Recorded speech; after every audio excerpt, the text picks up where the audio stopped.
And we are on. Welcome back. My name is Andreas and you're still watching the High North Dialogue 2021. Day 2 is almost over. I hope you have enjoyed our program so far.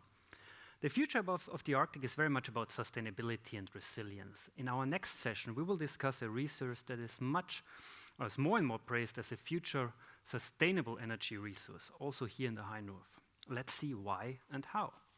To guide us through our very first session of today, please welcome Nore, professor at Nore University's Business School. Petter, I don't think you need me. The floor is yours. Thank you. Dear panelists, dear students, ladies and gentlemen, hydrogen is on everybody's lips. It is, and is planned to be, an important part of the global low-carbon transition. Yesterday's debate between the Prime Minister Solberg and Jonas Gahr Støre of the Labour Party referred on several occasions to hydrogen as part of Norway's green shift. It was also part of other panels yesterday. A number of projects have been launched in northern Norway. Yesterday, we had a successful breakout session which analyzed in detail 4 hydrogen projects in northern Norway and Scotland. This occasion is to be found on the websites of the conference. Today, we will hear from 6 panelists about how they view hydrogen as part of the green transition of the North. Each panelist will have 5 minutes introductory comments.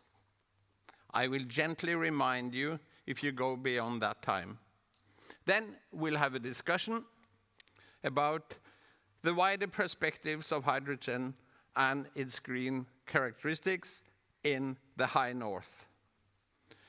Of course, you are encouraged to ask questions. Please use the chat. Now, let's move to a video that will tell you a little bit about what hydrogen could mean in the High North. The video is from Berlevåg, 700 kilometers northeast of Bodø, at the shores of the Barents Sea. So, let's have the video. Vi er grupper med aktører i Fisheries-prosjektet som er her oppe på Raggo-vidda for å se på vindparken og de mulighetene som ligger både her og mot Berlevåg i å produsere grønn fuel. Men for å kunne realisere dette ammoniakkprosjektet så må vi bygge enda mer vind. Med de klimaendringene som skjer, og med den Paris-avtalen og overgangen til det grønne skiftet, så tror jeg det er riktig tid for Norge å hive seg på. Og dette er jo noe som jeg jobber med på Stortinget hver eneste dag, og blir jo veldig engasjert når vi får opp denne type prosjekt. Altså, vi ser jo en enorm mulighet for skipstrafikken i å gå over til grønt drivstoff. Og det vi tenker på det er ammoniakk, som kan brukes i forbrenningsmotorer på båter. Det er jo et gigantisk prosjekt som vi i Øst-Finnmark i hvert fall ikke har sett maken til tidligere. Vi snakker om investeringer på flere milliarder. Vi har jo visst at vi ligger på et sted der vi har Europas beste vindressurs, og har skjønt at dette må kunne utnyttes til å produsere grønn energi i form av hydrogen og ammoniakk.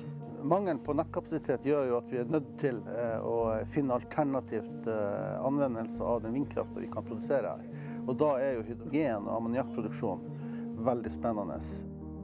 Seed startet jo med sitt prosjekt for 1,5 år siden, der vi så på produksjon av grønn fuel til havs. Nå ser vi det også på samme måten på land. De 2 viktigste tingene for oss med dette prosjektet, det er punkt 1, å ha en rolle i distribusjonen av grønn ammoniakk og sørge for at verdikjeden kan etableres. Det andre som er viktig for oss, er at vi kan se løsninger som er fremtidsrettet også for eksisterende transport i maritim sektor. Veldig god stemning og veldig godt sammensatt gruppe. Nå har vi også vært så heldige at vi har fått snakket litt med stortingspolitikere som også er interessert i å bidra til å få til dette her. Og det som er spes er jo at vi også har fått med Store Norske i det teamet, sånn at vi har en mulig slags kunde på Svalbard for en del av dette her. Dette er jo interessant for Svalbard med tanke på ny energiforsyning der oppe. Det er et kullkraftverk som begynner å gå mot siste fase. Vi har ganske stor tro på prosjektet. Vi trenger en risikoavlastning for vår eksponering i olje og gass. Jeg har aldri vært med i et prosjekt hvor man liksom har dekket opp verdikjeden så bra med så store aktører. Så er det noen som kan få det til, så må det være den gjengen her, tenker jeg. Det er masse dyktige folk involvert, mange flinke firmaer. Her kommer de til å få det til. Og så må jo vi sørge for at rammebetingelsene blir de rette for at dette prosjektet skal fly. Nå har jeg veldig stor tro på at vi skal lykkes. Jeg tror det at vi kan gå foran som et godt eksempel for andre på hvordan man kan initiere næringsutvikling i egen kommune. Dette prosjektet i seg selv gir en sterk fremtidstro, fordi at vi her i Finnmark har et prosjekt der vi skal bruke ren energi til å lage utslippsfri drivstoff som kan brukes i transport, som er med på å skape industriarbeidsplasser i Finnmark.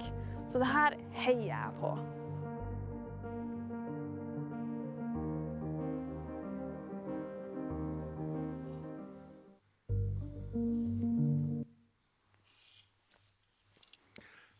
Stein Mathisen, du er Communication Director of Varanger Kraft.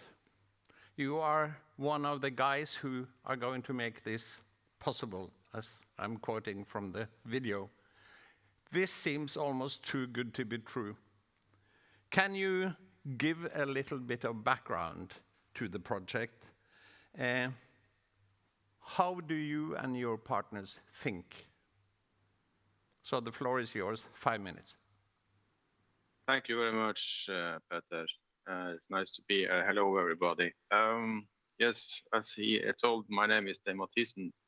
I'm the CEO of Varanger Kraft and also deputy manager. So, short history of this project. We have built up approximately half our wind farm concession capacity in Berlevåg, and due to stranded capacity in the transmission grid, we have to wait for better capacity. And then somebody in Berlevåg, some guys started to think about hydrogen production as an alternative to be able to use the whole capacity of the wind park.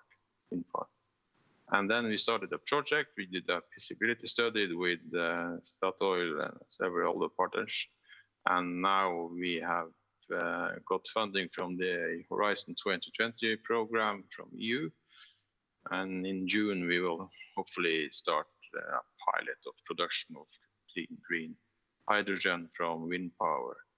And the main object of this pilot is to create the kind of autonomous, remote handled production of hydrogen in off-grid areas. So that's the background. And in the studies we have been doing since 2013, we have been discovered that the market isn't mature and the value chain isn't established yet. So you have to do some kind of innovative works through the whole value chain to make this happen. And then we have been, 2 years ago, we've been starting to look at ammonia as a kind of transport solution for green hydrogen. And now we are in the concept phase of investing and trying to analyze how to produce green ammonia from green hydrogen from the electric power from the full-scale windmill facility at Berlevåg. The investment decision will be possibly done in late autumn, I think, third quarter of this year, hopefully. So we are trying to do the the job that are requested from the governmental and the community, how to make more clean energy out of the capacity we have in this area.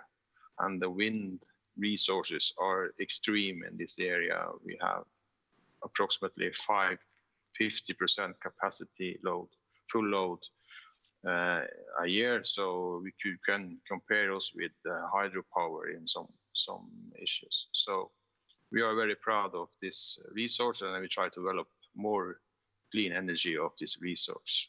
So with the partners from Aker and the other partners you saw in the video. But the main object to do this has to be the cost of energy.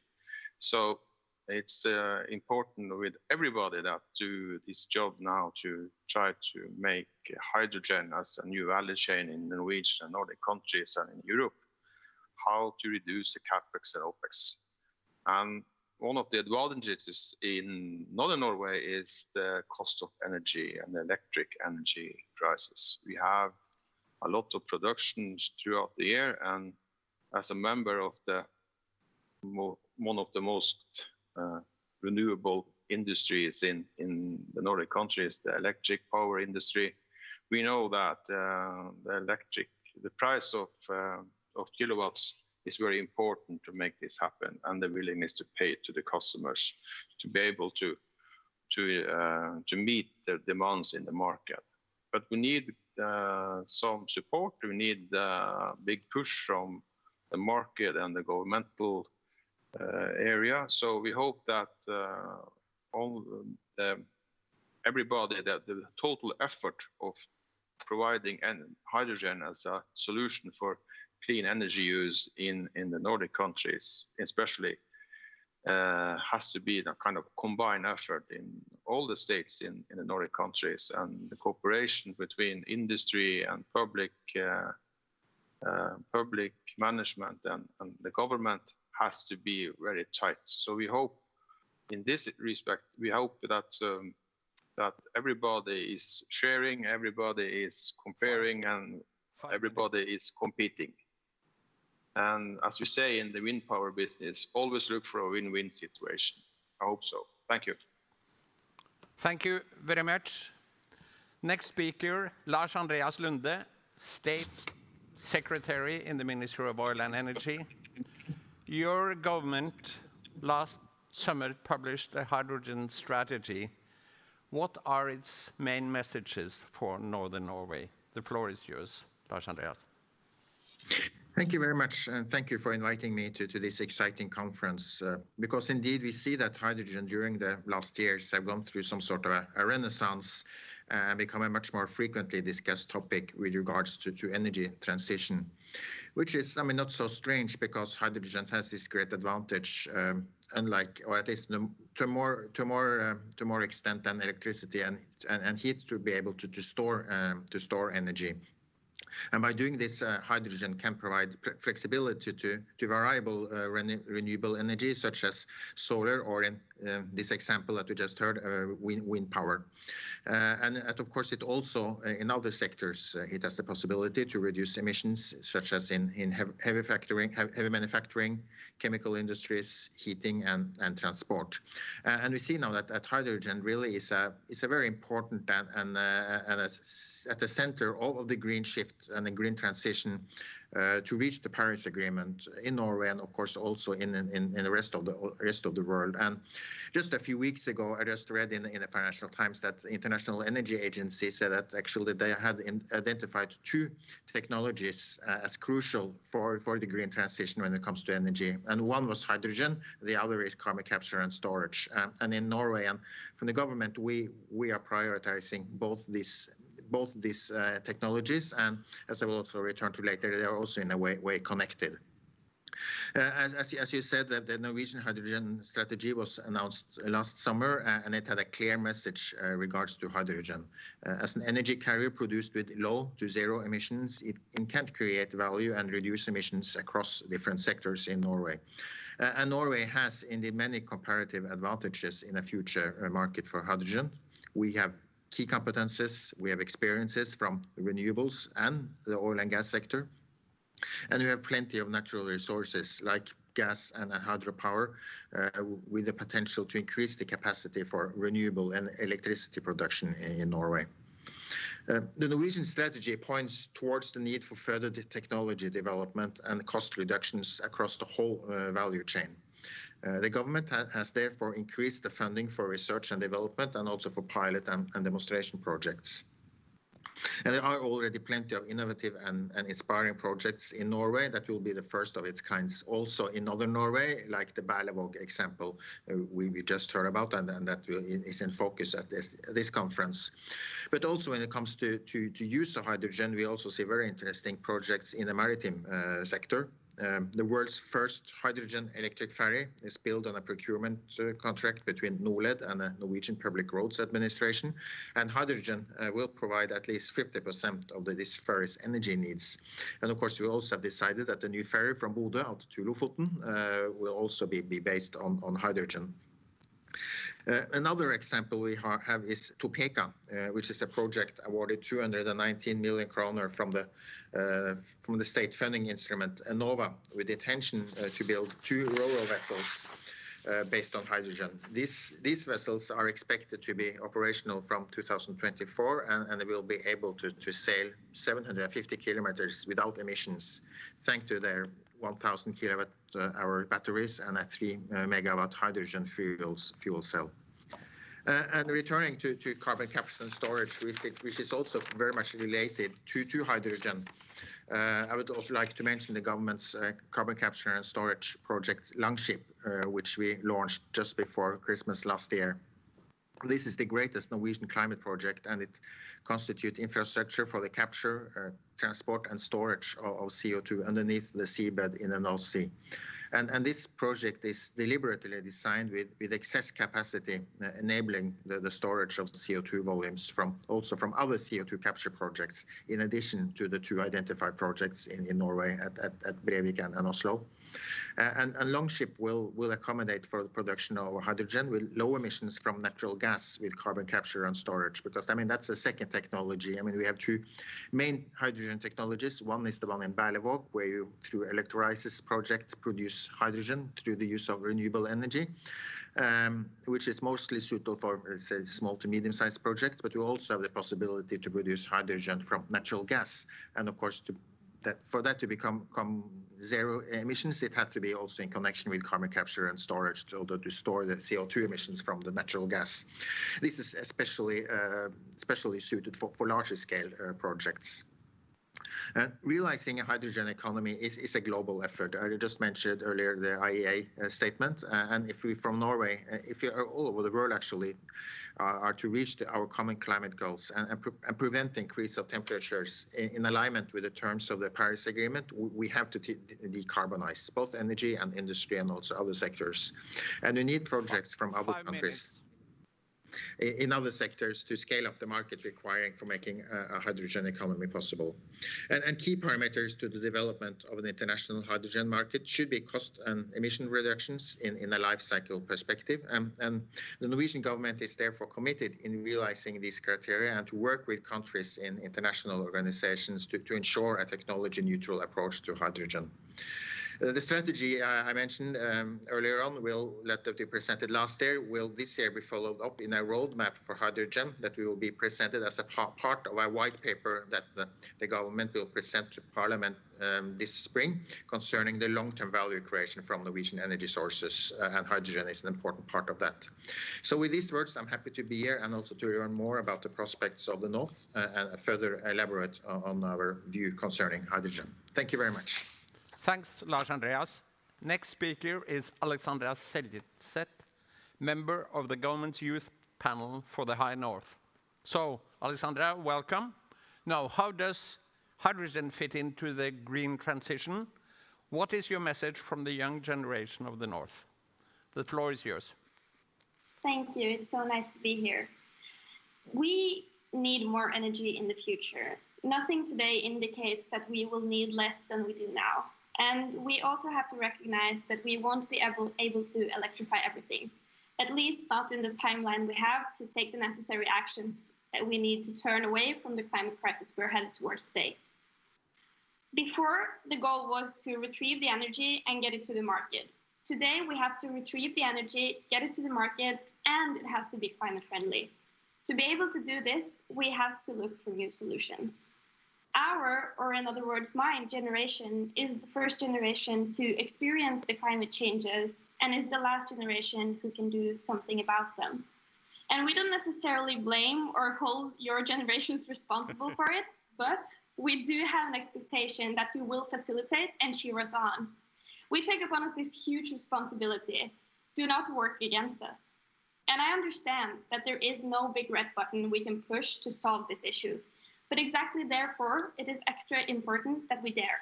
Not only on one, but many different potential solutions. And I believe that hydrogen can be one of those solutions. But to be able to keep track and be a part of the development of hydrogen, that happens so quickly nowadays, we can't do it half-hearted. We have to dare to invest and have a strong government involvement in the process, not wait for private investors to take the lead. When so many of us in this panel have said, and I think will say, that we believe that hydrogen can be one of the best solutions to the energy problems we have in the world, these words have to be followed by actions. In Norway, we are proud of we have a proud history of the most important resources belonging to the people. To be able to continue this history, the government has to take responsibility and leadership. We cannot sit around waiting for private cooperation to start paving the way and then come later to join the party.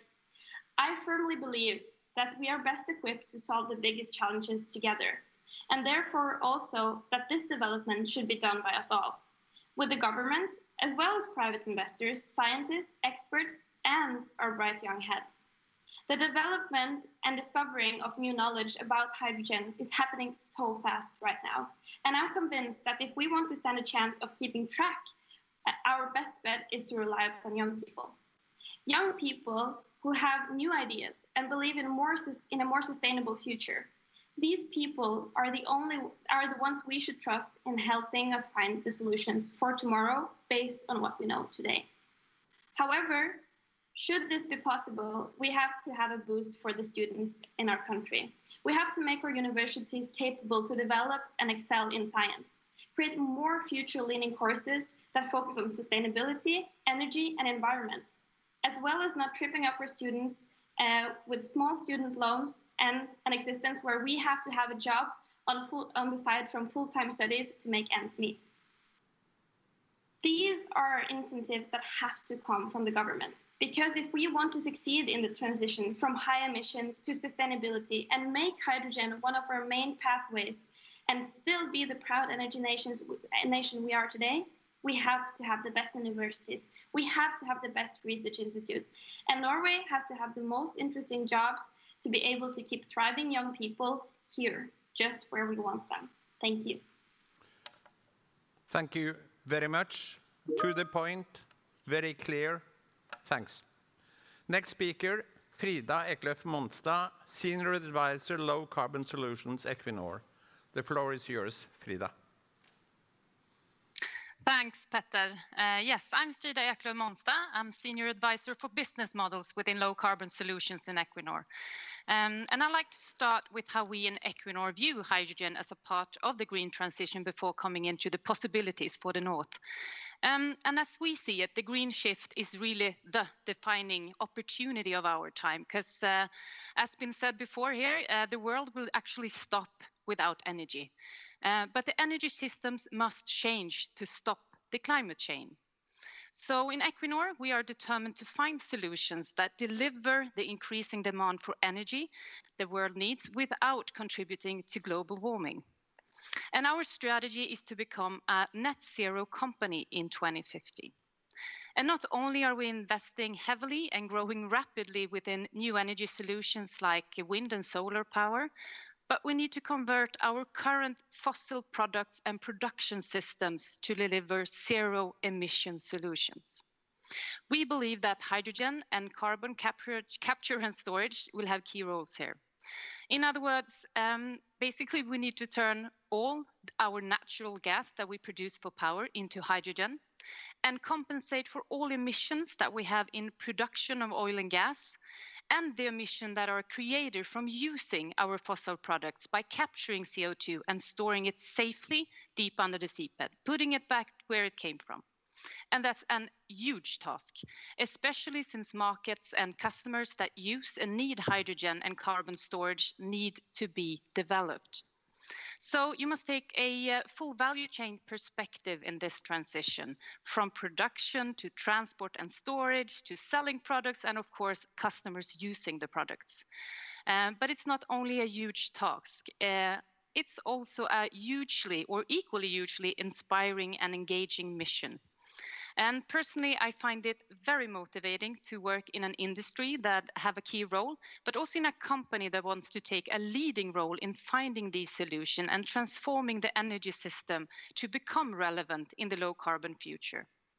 And what I think, or we think, that is especially engaging and important for Equinor, for the industry and also Norway as such, is really that when you look at the low carbon solutions such as hydrogen and CCS, is that we can actually build on the current capabilities in order to transform. Because we need geologists for finding appropriate locations for storing CO2.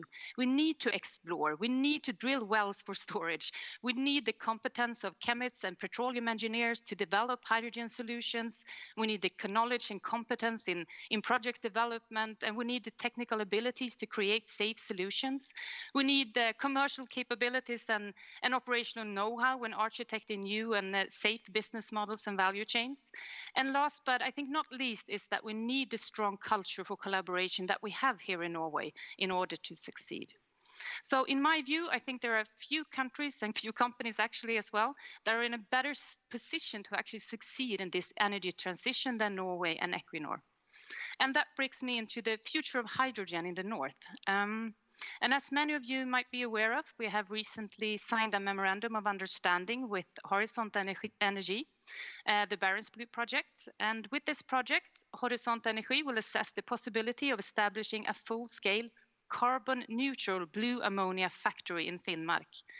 And the ammonia will be produced from natural gas and will require carbon capture and storage with injection of CO2 in a reservoir off the Finnmark coast. So the project is in a very early stage and no decisions has been taken yet, but we follow them with keen interest, to say the least. And Equinor, we also participate in Energi i Nord, which is a cluster of businesses and organizations in northern Norway. The purpose is to secure early regional involvement in this energy transition. And we're a part of the steering committee and very actively involved in initiation of the cluster. And we think it's very important that industry players in the north follow the development of new lower carbon solutions, like hydrogen production and utilization, and try to position themselves in this picture. And there are definitely opportunities in the north, even if, of course, the driving development of hydrogen production and use naturally will be relatively larger in more industrialized regions in Europe. So with that short summary, Petra, I'd like to thank you all for your attention. Back to you.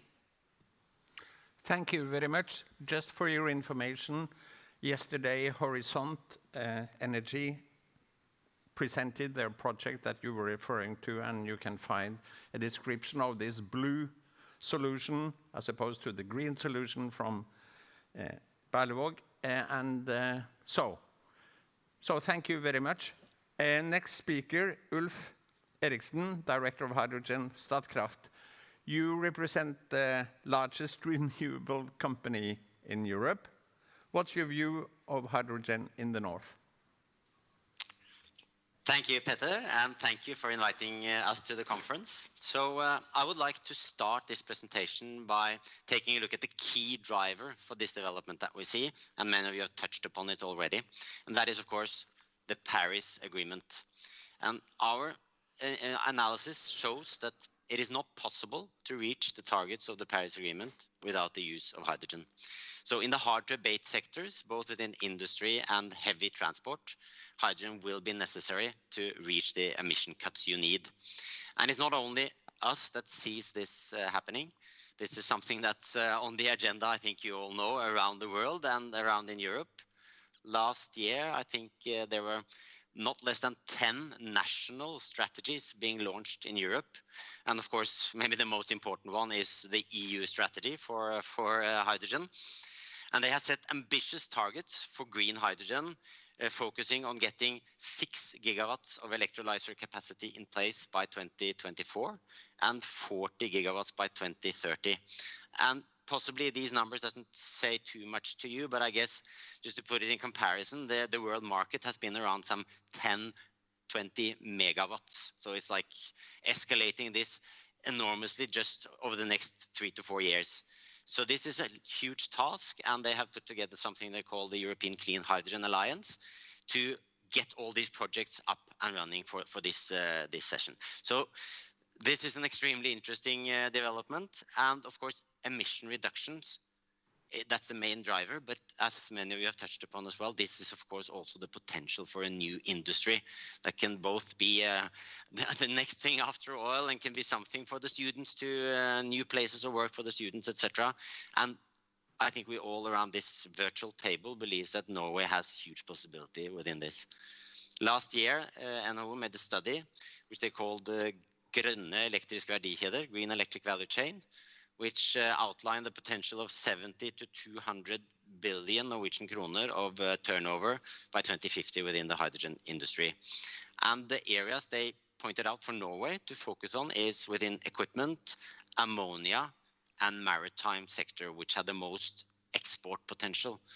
But of course, the report also pointed out to get there, you have to start by building a national market, a home market, and a national industry first.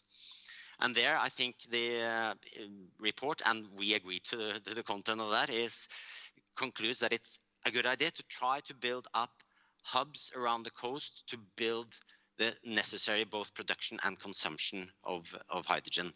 And Statkraft is involved in many of such hubs and such projects where we see industrial use that we can combine with other kinds of use within transport. And the good thing about placing the production close to the consumption is that you don't need to transport the hydrogen, because transportation of hydrogen is quite expensive.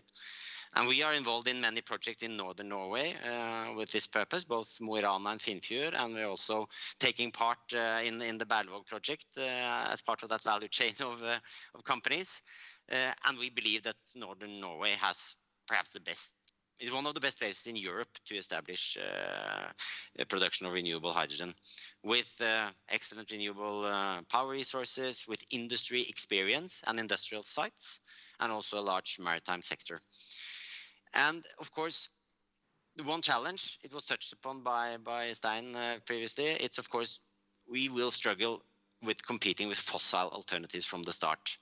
And that's where we need to cooperate, both within the renewable industry, industrial users, and the government and authorities to get the right framework in place.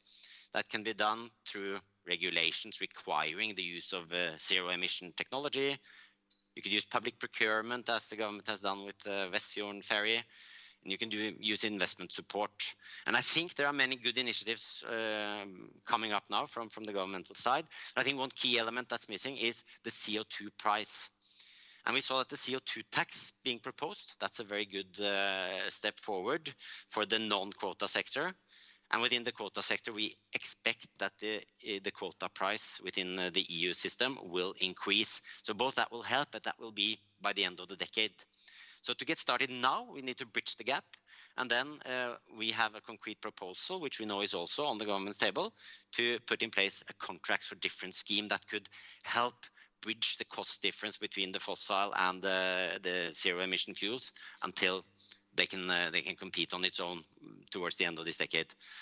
So I think, in summary, we think this is a great opportunity, both for Norway and for northern Norway specifically. And I think if we all live together, we can make this happen. So I'm looking forward to the debate, and I'll stop there. Thank you, Ulf. And then the last but not least, Heidi Wolden, CEO of Norled. There are great expectations, as you can hear, from lots of people about maritime sector and the revolution that the hydrogen might actually imply for that sector. So you are the perfect person to shed light on this. The floor is yours. Thank you, and thank you for the invitation. It's great to be present, at least digital. Coming from the ferry and express boat sector, Norled sees a lot of opportunities for hydrogen. And as already mentioned by Lars Andreas, we are currently building the world's first hydrogen-driven ferry, MF Hydra, which will be ready to run on liquid hydrogen next winter. We're developing the ferry, although there is no liquid hydrogen production in Norway yet. We will import liquid hydrogen from Germany, but we are confident that there will be hydrogen production in Norway soon. We believe the ferry and the maritime sector will be central in creating demand for and a strong hydrogen industry in Norway. And by taking the pioneering role and developing the world's first hydrogen power ferry, we have taken on a lot of risk. And a lot of hard work has been done by both our suppliers and by Norled. And this has required a lot of research and development efforts, but we and all our suppliers have developed greatly, and we have learned a lot that we want to build on. And as already mentioned, and also as many of you know, the government decided that the Vestfjorden ferry connection in the northern Norway will run on hydrogen in the future. This is the longest ferry connection in Norway, and that's the reason also why it's ideal for hydrogen use. We believe that the hydrogen investment for Vestfjorden will also provide local and regional growth for Bodø and Lofoten and the area around, and at the same time as the region's green profile will be strengthened. So we strongly encourage establishing local production of liquid hydrogen in northern Norway.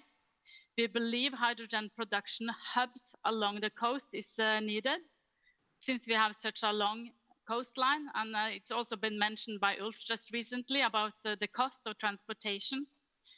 So there is no doubt that the local production in Norway can be competitive if an overall plan for each hub is developed in cooperation with the counties and the government to ensure sufficient scale to get it priced down, and also a plan for use of the byproducts from hydrogen production. So, and this has also been our input to the roadmap for hydrogen. By investing in hydrogen in Norway, we'll also build green jobs and opportunities for new export to industry, while at the same time reducing the emissions. Hydrogen-powered ferries on the Vestfjorden will be noticed outside Norway. Through access to liquid hydrogen, other industries in the area will have an opportunity to take a global leading position in the development and use of hydrogen technology. And as mentioned by many now, I think the key words across this is to, of course, cost efficiency, to get scale, get costs down, get transportation costs down, and also invest timely. And also mentioned by most of the people, collaboration and joint effort is truly, truly important to be successful. Then we need also to have joint plans across. Thank you. Thank you very much. Very good 6 introductions. You have covered a very wide area. Most people who are listening to you feel this is an area that is quite strange and new, and I think you have helped to sort of put the picture a little bit right. Now I want to challenge you on one thing. I want one word from each of you about what needs to be in place for this hydrogen industry to become more than a dream. We have lived through many dreams, both in northern Norway and otherwise, but here we seem to have a huge possibility of a green reindustrialization. But what are the things that need to be in place? What should we concentrate on when we are thinking about hydrogen in the north? I want one concept from each of it, not if, but one thing. What's the most important thing? Heidi, I'm starting with you.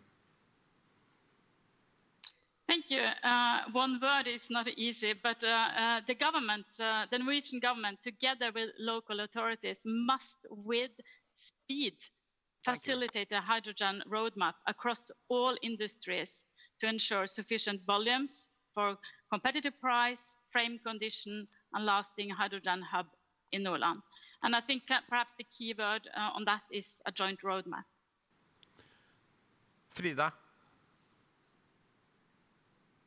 I think collaboration throughout the entire value chain in order to create a market that doesn't exist today will be key. Thanks. Ulf? Scale will be my keyword. I think we are actually, for much of what we're doing now, past the research stage and the R&D and development, etc. I think for some of our projects, for instance in Mo, and I guess also the Berlevåg project and others, we need to reach scale and get support for creating that industrial scale. So that's what we need. The $10,000 question is, how do you get that scale? But I'll leave that. That was the support scheme I meant. Stein? I can answer that question because you achieve the scale by cooperating in a value chain. That's the main issue, and that's what we are trying to do. And I'm very happy to hear that the other people in this panel mean the same. Well, Alexandra? My word is knowledge. Thank you. Very concise. Thanks. Lars Andreas, I'm sure you'll say the government, right? Well, I would say costs. Cost has to go down because hydrogen has many advantages today, but still, unfortunately, it is still more expensive than the fossil alternatives. So costs have to go down through scale, like people said here, and technology development on one side, and also on the other side through carbon pricing to make the fossil alternatives more expensive and then the green alternatives more competitive. Okay, let's have a round on the government. You can't get around the government. It seems like everybody has been sort of referring to it directly, indirectly. So lots of things are expected from you, Lars Andreas. Are you delivering enough? Because yesterday I heard from good sources that it seemed they were a little sort of not totally complimentary about what the government is doing. They were saying that there is a lack of urgency when the government is dealing with hydrogen. Is that terribly unfair? Well, I think so, and we are actually urgent. As I say, we will come with our roadmap in a bit less than 2 months' time, 1.5 months' time. I hope that is urgent enough, and then we will follow up the strategy with also more things. I can of course not say anything about what will be there, but just wait and you will see in a few weeks. Now, when it comes to the government's role, I mean, generally, I'm not leaking anything from the roadmap, but I think generally, I think there are three. In three dimensions we have to work. The first is, I mean, the first stage is funding of research and development to build up the technology and to getting technology in place, and also through innovation and so on, and funding and that. And from the Norwegian side, from the government side, our funding instruments range from research and development to also pilot and demonstration projects. And the second dimension is to create a market through public procurement, for instance, like we see the examples on this ferry procurement, and also we can do it in other areas by creating a market and creating demand. And I think in the first stage we have to do that through public procurement before we see before hydrogen is cost efficient with to be able to compete with fossil alternatives on equal terms. So that is the second dimension, is creating a market through public procurement. And the third aspect is actually to use the market through carbon pricing to make fossil fuels more expensive, and then making also the green alternatives like hydrogen more competitive for the long run. And that is the way to bring in really the large amounts of private capital, because in the end this has to be a private market, and I mean the private sector has to be the one driving this. But of course in the initial stages the government has to play a strong role, and in the long term also, of course, when it comes to carbon pricing. Alexandra, I know that we have talked a little bit, And this is a vision of the state which you might not necessarily totally agree with. Is that right? Well, I think kind of maybe the last point to pick up on that of course the state has to be involved in the beginning. I think we all agree on that to start it up. But I also firmly believe in a strong governmental involvement the whole way. For example, making a governmental hydrogen company. How are we going to, like Heidi said, involve the counties? How are we going to make this a thing for the whole country? And how should we do it? Because, like I said earlier, we have a proud history of the biggest resources are belonging to the people. And I think that if we believe that hydrogen is the next big thing, we have to think in the same way about hydrogen as well. And I don't think necessarily that the government can solve everything and that we should do everything, but I think the government should have a very clear leadership and have an urgency if we all agree that this may be the big solution. We have to have the urgency, we have to have the leadership, and we have to have the good cooperation between the government and, of course, the private actors, but we also have to listen to the youth. So I think it's a bit more complex than that, and I think that we have to trust the government of doing the right things to actually be able to do this transition. Yeah. Anybody else of the six who want to throw their weight into this discussion? Ulf, you referred to what was happening in the rest of Europe.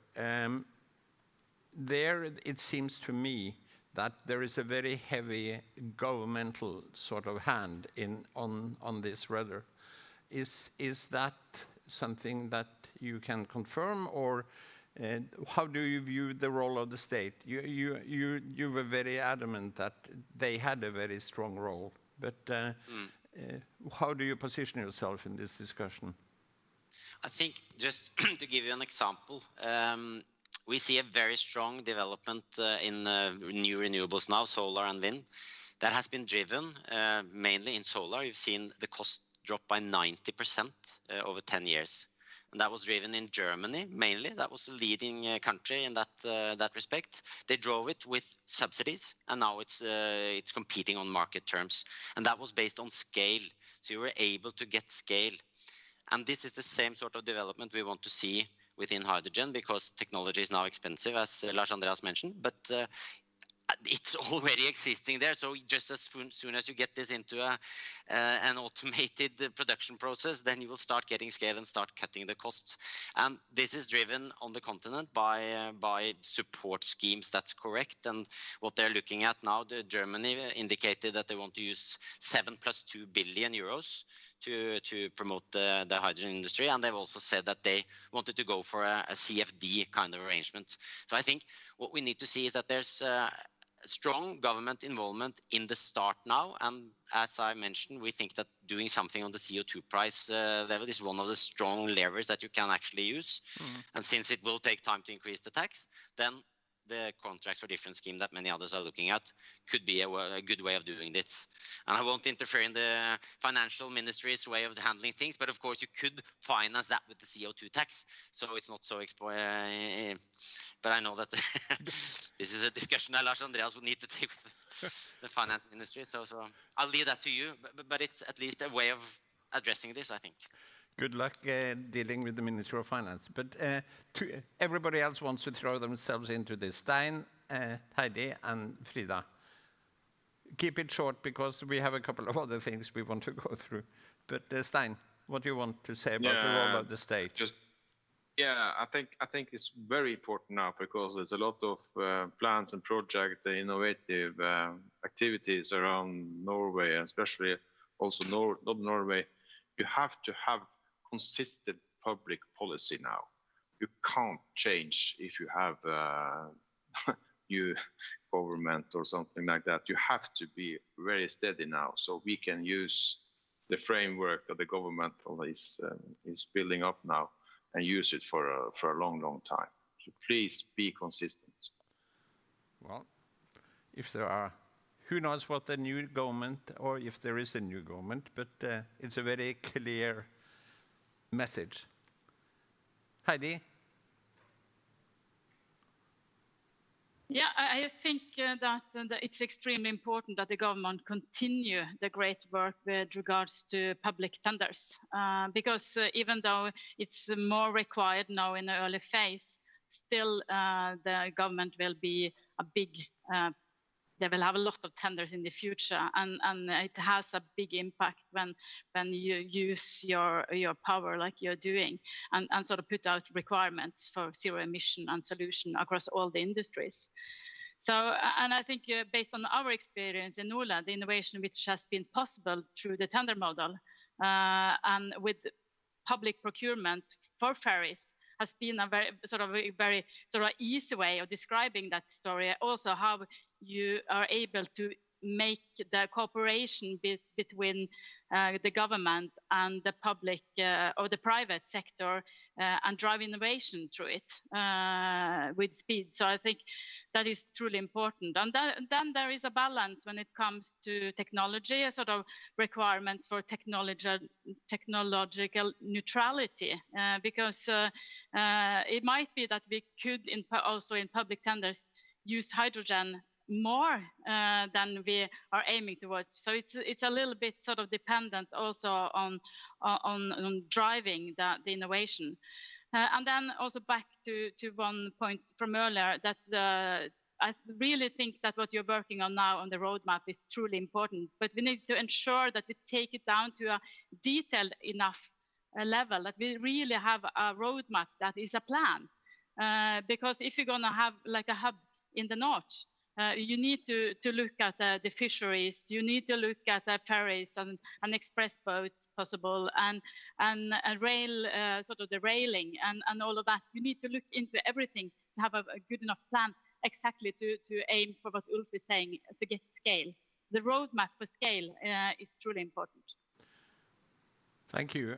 Frida, do you want to finish off this round? Yeah, I would just, we were talking about these with the importance of support teams. And I just want to say, you know, I think it's extremely important that these support teams actually support both green and blue hydrogen efforts.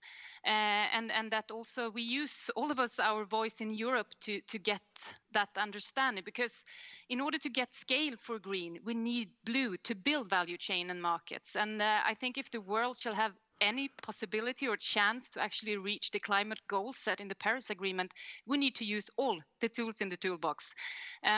Green hydrogen, renewable for sure, and renewables will gradually replace fossil fuels, but that will take time before renewable actually reaches scale that will cater for the energy that is needed.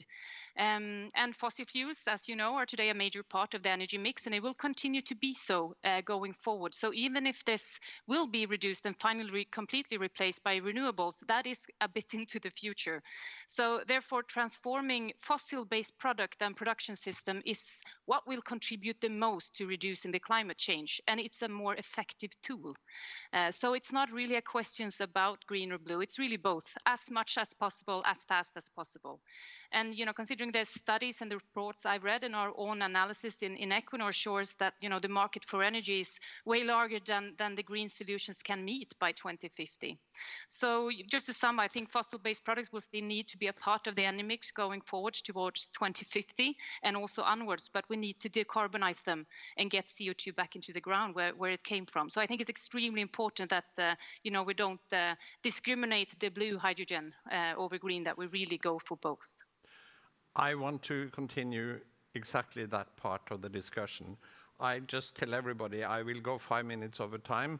There are questions from the audience which I must have, but this is too important to just let drop.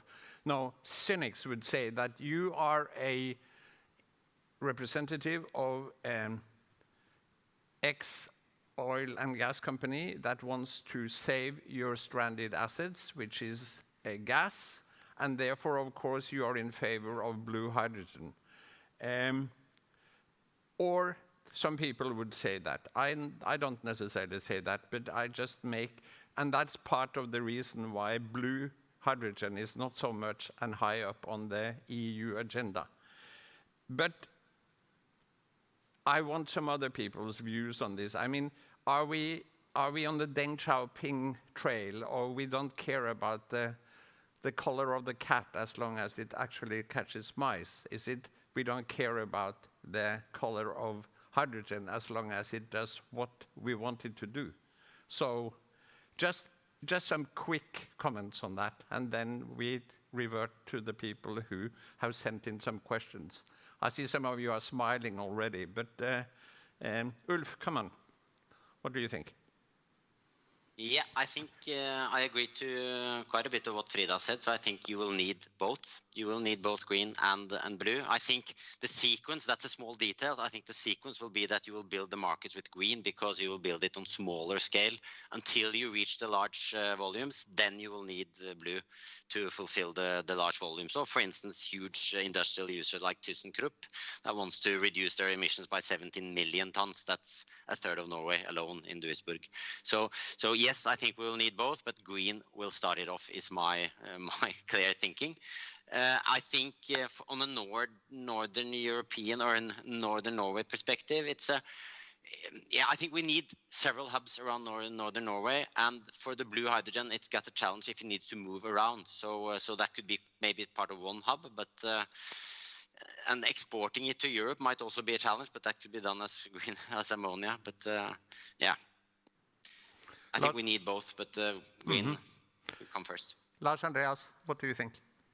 Yeah, I think we need both. And I think Norway is in a quite fortunate position compared to the rest of Europe because we have both. We both have gas and the CCS technology, of course, with the storage capacity. And at the same time, we also have plenty of renewable energy from hydro, from wind, more and more, which is, of course, different from the rest of Europe because they don't have, or most countries don't have our gas resources and don't have the storage capacity for carbon capture and storage today. And they are now rapidly developing their renewable energy. I mean, solar and wind is coming, as Ulf said earlier, also rapidly down. But for Norway, we have to do both, and they also have a bit different market segments. I mean.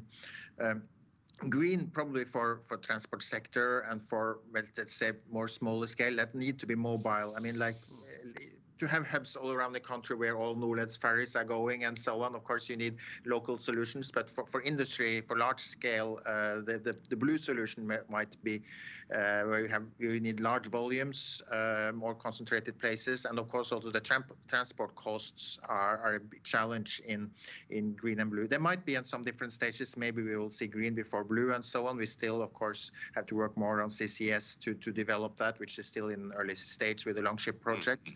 So maybe we will see green first because it's easy with a more small scale, but I think there will be a space for both. Stein, do you want to finish this quick session? Yeah, thank you. I think it's depending on the customer, what perspective they have, or what kind of customer you are selling the hydrogen to, because we have discovered that when we are doing this ammonia project that a lot of industries are looking for the green solution because their customers, again, want the clean solutions or the CO2 emission-free solution. And okay, that's what we are doing. So the market has some kind of demands you have to look into before you start comparing blue or green or brown or whatever. So look to the market, look what they are selling. And then when you are doing this kind of innovative development in the value chain, you have several customers, you have several interests. So you have to be careful what kind of product you are producing. And we have chosen green then because we think our customers and the value chain we are developing is asking for it. Thank you. Alexandra, you get the last word. Thank you. I also think that it is a very interesting discussion. Of course it is, but I think that I think it's difficult to say that we shouldn't discriminate blue against green, because of course our goal is to be sustainable and have no emission, and I think that should be the main goal. Of course it should, and then we have to look at what is the best road there. And if we manage CCS and Longship is successful and it works, it's great. Of course it is, but I think that we have to keep in mind, of course we should get the best road when we have to choose, but I think that we also have to have like our climate conscience in the back of our head, and we can't think that they are equal, because they're not. And our goal is to get it as green as possible. But I understand today it is difficult, but there are so many solutions out there. We even have pink hydrogen, which I think sounds very pretty and very interesting. But there are so many solutions right now that I think we should be careful about talking about discriminating one against the other. And I think our main goal should be, of course, always green, but we have to find the smartest and the fastest road to get there. There is also yellow, which is based on nuclear power. So there you are. So there are many ways to skin this cat. Hogne, you have some questions from the audience. We have an extra 5 minutes. So okay. Give us a couple of questions. Yeah. Which other countries have embraced hydrogen to pursue sustainable development in northern regions? And how scalable is this alternative? Did you hear the question? Yes. Anybody who wants to say something on this?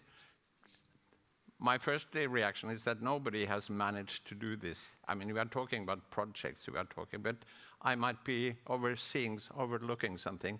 So, Lars Andreas, do you have a question, an answer? I don't know about any particular countries indeed, but of course we know that hydrogen, I mean, they have the same discussion and they're developing projects also in other countries, especially EU, like also was mentioned, I think, by Ulf earlier here, that there are really very interesting things going on in the EU. And Norway has just joined participating in the so-called IPK for hydrogen, important projects of common European interests in Europe, which we are working together with our European neighbors and friends on cross-border projects of European significance. Of course, then you also talk about scale, and Norway has also just joined the European Clean Hydrogen Alliance. So at least in Europe, very much is going on right now. I don't know so much about North America or China, but I wouldn't be surprised if they also are discussing the same topics there, or Japan, for that sake. Ulf, do you want to add something? Yeah, I think it's quite clear from the strategies from both leading EU countries like France and Germany. They're putting lots of money into this. They're setting very ambitious targets, and when it comes to scale, I just want to mention one topic on that, because I think also for green hydrogen we're talking now scale. So the projects we are running in northern Norway up to 100, 140, the projects of Berlevåg 200, in the Yara projects we're doing together with them in Herøya 500 megawatts. So it's a different talk of scale now. Also, it's not only small projects; it's industrial scale projects that we're talking about. So. My final comment is, look at LKAB in Kiruna. They are planning a huge effort to be the first company in the world to only produce green steel. And they are actually talking about hundreds of billions of kroner over the next 20 years. So, fasten your seatbelts. Next question from Hogne. What would the export of hydrogen look like, and what effect would it have on energy markets? So, again, what would it mean for hydrogen, for other energy markets? Anybody who wants to say something about that? Ulf? Yeah, I think the main way of exporting hydrogen from Norway, as we see it, will be through ammonia. So that will be the easiest way and the best way of transporting the energy to other markets. Don't need to get into all the characteristics there. If we want to export large-scale hydrogen as hydrogen, then it needs to be through pipelines, I think, basically. And I think Equinor is looking into a project there. But of course, that's a bit more long-term, I guess, Frida. So that's more in the 2030s. But we hope to have the ammonia production up and running by mid-20s. So that's one way. And of course, equipment and the maritime sector and other things that I mentioned earlier. And then one last question, which I picked up from the breakout session yesterday, which is a seminar in itself. But it said, can you reflect on the place of hydrogen projects in addressing the resource paradox of the Arctic, draining the resources from the Arctic, but not creating local value? We have talked about this. We haven't really addressed what does this mean for the Sami people, what does this mean for local value creation, what does it mean for all the things that we have been so proud that we think we have solved in the petroleum sector, and now it's coming back. We are building a new sector. Are we ignoring some of the absolute key elements in this story, namely how this fits into a local context? Do we forget about the local value creation? Question mark. So that was the question. Answer that. What? Let me see. I think Stein should answer that one. Well, let's see whether you have been talking quite a lot lately. So anybody on the left of this screen, what do you think? Heidi, do you have any view on this? How do you ensure that this actually becomes part of a local value creation, and it's not something that just people from the south come and actually do, as we have always done? I agree that perhaps Stein could fill in, but in the dialogue also that has been held on political level related to like Vestfjorden, exactly the argument around scale and transportation cost and investment and the zero emission has been at the core. And by creating industry with scale, because it needs to be scale, sufficiently close to the local community and working together, you're also creating local workplaces. So I think that's perhaps it's a sort of a challenge for us in Norway, being such a long country compared to like Denmark and Europe. But in that regard, actually, it needs to be really worked on local level to get the workplaces in the region. So I think that's also why everyone is seeing Nore at the moment. Mm. Thank you.